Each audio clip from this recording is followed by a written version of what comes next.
Service in northern Indiana has issued a tornado warning for east central Wabash County, Indiana, west central Huntington County in northeastern Indiana until 9:30 p.m. Eastern Daylight Time. At 9:06 p.m. Eastern Daylight Time, a confirmed large and extremely dangerous tornado was located near Andrews, Oregon, 8 miles east of Wabash, moving east at 20 miles per hour. This is a particularly dangerous situation.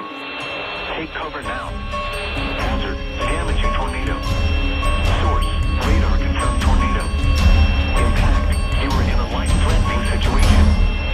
Flying debris may be deadly to those caught without shelter. Mobile homes will be destroyed.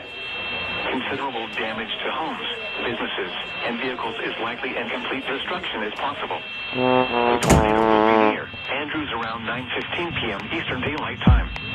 Huntington around 9:30 p.m. Eastern Daylight Time.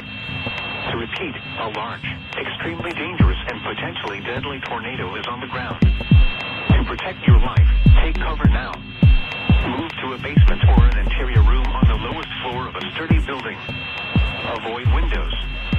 If you are outdoors, in a mobile home, or in a vehicle, move to the closest substantial shelter and protect yourself from flying debris. Repeating, a tornado warning has been issued until 9:30 p.m. Eastern Daylight Time for the following counties in Indiana, Huntington, and Wabash.